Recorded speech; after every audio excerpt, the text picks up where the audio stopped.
Now, here is another lecture from the endocrine system, and in this lecture, we will study about the pineal gland. So far, we have studied about the hypothalamus, we have studied about the pituitary gland. Now, we will study about the pineal gland. Pineal gland जो होता है, ये pineal gland present होता है कहाँ पर? Third ventricle. जो third ventricle होता है फोर ब्रेन का, तो वहीं उसके रूफ पर ये लोकेट होता है. तो पीनियल ग्लैंड जो है, तो अगर पहली मैं इसकी लोकेशन बता दूं, तो फोर ब्रेन के रूफ ऑफ थर्ड वेंट्रिकल. जो थर्ड वेंट्रिकल होता है ब्रेन में, फोर ब्रेन,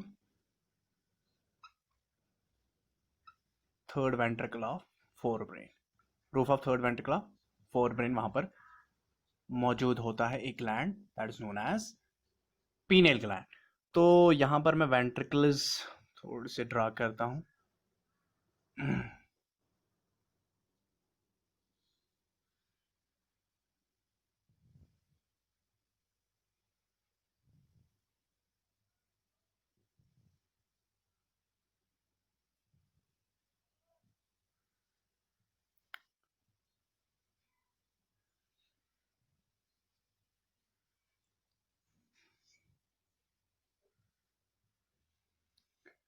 तो ये हो गए लेटरल वेंट्रिकल्स, हम इनको कहते हैं लेटरल वेंट्रिकल्स, जो फोर ब्रेन में होते हैं.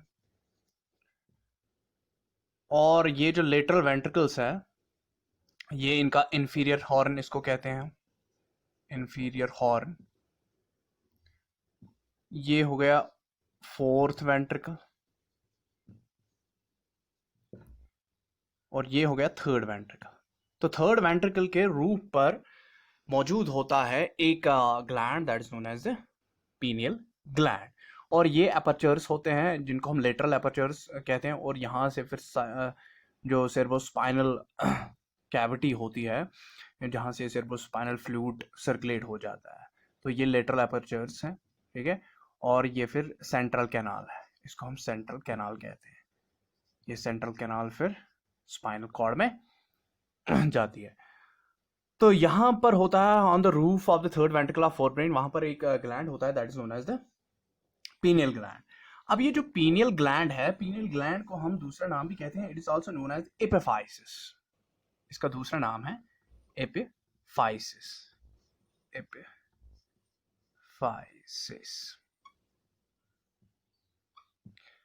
एपिफाइसिस जैसे कि पिट्यूटरी ग्लैंड का हाइपोफाइसिस हो गया, तो पीनियल ग्लैंड का एपिफाइसिस एक और नाम. ये स्मॉल एंडोक्राइन ग्लैंड है, और मैंने अभी कहा कि ये कहां पर होता है, ये roof of the third ventricle होता है. तो स्मॉल ग्लैंड है ये, it is small gland, small endocrine gland, छोटा सा ग्लैंड होता है. और इस ग्लैंड में, इस पीनियल ग्लैंड में, इस स्मॉल वाले एपिफाइसिस जिसको हम कहते हैं या पीनियल ग्लैंड, ये पीनियल ग्लैंड बना होता है सेल्स का, न्यूरोगीलियल सेल्स एंड सेक्रीटरी सेल्स, जिनको हम क्या कहते हैं, पिनीलियोसाइट्स. तो नीरियो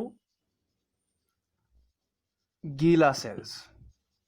तो ये बना होता है किनका, ये बना होता है बहुत सारे मासेस ऑफ द नीरियोगीलिया. और इनमें एक और सेल होती है that is a secretory cell called as the पिनीलियोसाइट्स.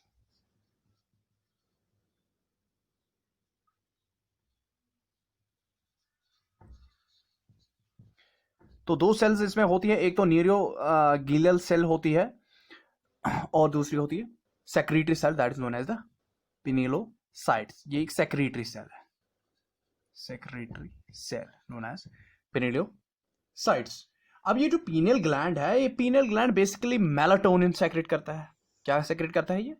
Melatonin. It secrete the melatonin. Melatonin जो है, मेलाटोनिन एक एमाइन हार्मोन है जो डिराइव कहां से हुआ है, सेरोटोनिन से. तो ये क्या है, एमाइन हार्मोन है, it is an amine hormone. लेकिन डिराइव कहां से हुआ है, it is derived from serotonin. ये सेरोटोनिन से डिराइव हुआ है. और जो सेरोटोनिन है, सेरोटोनिन खुद कहां से डिराइव हुआ है, फ्रॉम द ट्रिप्टोफान. ये ट्रिप्टोफान, ट्रिप्टोफान से। तो ट्रिप्टोफान से डिराइव होता है सेरोटोनिन और सेरोटोनिन से डिराइव होता है मेलाटोनिन। ठीक है, मेलाटोनिन कहाँ से डिराइव होता है? सेरोटोनिन से। और सेरोटोनिन ट्रिप्टोफान से, जो अमीनो एसिड ट्रिप्टोफान है, अमीनो एसिड ट्रिप्टोफान, उससे डिराइव हुआ होता है। अब मेलाटोनिन जो हार्मोन है, इसको हम हार्मोन ऑफ डार्कनेस कहते हैं, क्योंकि ये mostly during the night secrete होता है। तो हार्मोन ऑफ डार्कनेस भी इसे हम कहते हैं हार्मोन ऑफ डार्कनेस। डार्कनेस। तो मेलाटोनिन जो पीनियल ग्लैंड, मेलाटोनिन, तो मेलाटोनिन को हम हार्मोन ऑफ डार्कनेस कहते हैं। अब क्यों कहते हैं इसको हार्मोन ऑफ डार्कनेस? क्योंकि मेलाटोनिन की सेक्रीशन इंक्रीज हो जाती है up to 10 fold during the darkness of night. तो ये मोस्टली इसकी जो इंक्रीज सेक्रीशन है वो ड्यूरिंग द नाइट ही ज्यादा होती है, ड्यूरिंग नाइट। तो 10 फोल्ड सेक्रीशन इसकी इंक्रीज हो जाती है ड्यूरिंग द नाइट। सेक्रीशन इसकी कहाँ होती है? 10 फोल्ड सेक्रीशन इसकी इंक्रीज होती है ड्यूरिंग द नाइट, तब जाके इसको क्या कहा जाता है? Hormone of darkness. और इसकी जो 10 फोल्ड जो इंक्रीजिंग सेक्रीशन हो गई ड्यूरिंग द नाइट, लेकिन ड्यूरिंग द डे क्या हो जाता है? ड्यूरिंग डे इसकी सेक्रीशन फॉल हो जाती है, सेक्रीशन फॉल्स। ड्यूरिंग डे इसकी सेक्रीशन फॉल हो जाती है। ठीक है, अब मेलाटोनिन जो है, मेलाटोनिन इसको ये बेसिकली कंट्रीब्यूट करता है बायोलॉजिकल क्लॉक, जो एक बॉडी के एक एनिमल या ऑर्गेनिज्म की जो बायोलॉजिकल क्लॉक होती है, ये उसको मतलब उसको मेंटेन करने में बड़ा ही अहम रोल करता है। तो it helps in the setting of biological clock of an organism. तो जो बायोलॉजिकल क्लॉक होती है उसको ये सेटअप करता है, बायोलॉजिकल क्लॉक सेटअप। तो setting up of biological clock कौन करता है? मेलाटोनिन हार्मोन करता है। और मेलाटोनिन क्योंकि ये ज्यादा ये यहाँ पर ज्यादा कब निकलता है? ड्यूरिंग द नाइट निकलता है। तो इसका रोल जो है, इसका रोल बेसिकली है ये स्लीपनेस, ये स्लीपनेस प्रमोट करता है। इट प्रमोट्स स्लीपनेस, क्योंकि ये ड्यूरिंग द नाइट निकलता है, तो इसलिए ये प्रमोट क्या करता है? ये स्लीपनेस प्रमोट करता है। और ये जो मेलाटोनिन है, ये एक बहुत ही इंपॉर्टेंट क्या है? पोटेंट एंटीऑक्सीडेंट है। एंटीऑक्सीडेंट, तो ये बहुत ही इंपॉर्टेंट एंटीऑक्सीडेंट है और ये प्रोटेक्शन देता है against the damaging oxygen free radicals. तो ये ऑक्सीजन जो ऑक्सीजन फ्री रेडिकल जिससे स्किन क्या हो जाती है, जिससे स्किन डैमेज हो जाती है, सेल्स डैमेज हो जाती है, तो उससे मेलाटोनिन क्या करता है? ये एंटीऑक्सीडेंट है, पोटेंट एंटीऑक्सीडेंट, और ये डिफेंस करता है अगेंस्ट द फ्री रेडिकल्स। ये डिफेंस प्रोवाइड करता है against free radicals, oxygen free radicals. ठीक है, लेकिन अब ये जो मेलाटोनिन है ये चिल्ड्रंस में ज्यादा पाया जाता है, चिल्ड्रंस में ये ज्यादा सेक्रेट होता है एज कम्पेयर टू द जो एडल्ट्स होते हैं, उनमें ये डिक्लाइन होता है। तो विद द एज जो मेलाटोनिन की सेक्रेशन होती है, विद द एज जो पीनियल ग्लैंड है वो अपनी सेक्रेशन को क्या करता है? डिक्रीज करता है। तो melatonin secretion with the age decrease हो जाती है।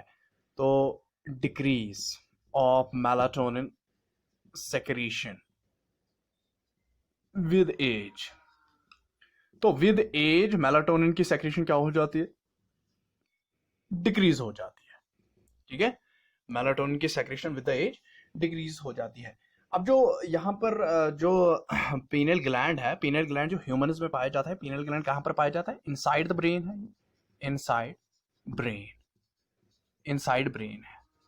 तो इसमें बेसिकली ये वर्कआउट करता है किस पर? लाइट पर, लाइट सोर्सेस पर। ठीक है, तो ये एक्टिव हो जाता है by light. Pineal gland secretion किस पर डिपेंड है? लाइट सोर्सेज पर डिपेंड है। तो ये इनसाइड द ब्रेन है, ये जो पीनियल ग्लैंड की एक्टिविटी है वो डिपेंड है लाइट पर। तो ये इनसाइड द ब्रेन है, और inside the brain that means यहाँ पर डायरेक्ट लाइट तो इस पर आती नहीं है। तो लाइट इस पर आती है ह्यूमन्स में कहाँ से? Through the optic nerve, optic nerve.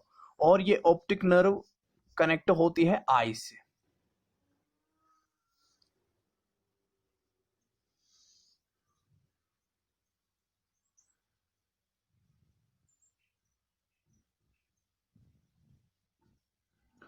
तो आई से ऑप्टिक नर्व, आई जब आई के थ्रू लाइट आ जाती है तो थ्रू द ऑप्टिक नर्व वो inside the brain, that means roof of the third ventricle of the fore brain तक पहुंच जाती है और एक्टिवेट करती है किसको? पीनियल ग्लैंड को।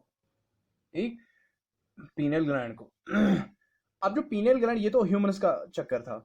अब अगर पीनियल ग्लैंड हम फिशेस और एम्फीबियंस का देखें तो फिशेस और एम्फीबियंस में ये जो पीनियल ग्लैंड है, पीनियल ग्लैंड कहाँ पर मौजूद है? Near the skin. तो एम्फीबियंस में कहाँ पर है? एम्फीबियंस में ये नियर स्किन है, नियर स्किन।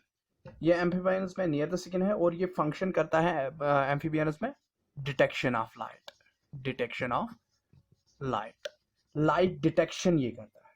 और बर्ड्स में ये मौजूद है कहाँ पर? ये ब्रेन में, बर्ड्स में ब्रेन में मौजूद है ये, बट वहां पर ये डायरेक्टली रिसीव करता है लाइट स्टिमुलस थ्रू द सकल। तो बर्ड्स में ये डायरेक्टली रिसीव, बर्ड्स में ये कहाँ पर है? पीनियल ग्लैंड, ये ब्रेन में है, बट वहां पर ये through the skull directly, through the skull क्या करता है? रिसीव करता है light, receives light through the skull. ठीक है, तो ये तो था पीनियल ग्लैंड। तो आज इस लेक्चर में इतना ही।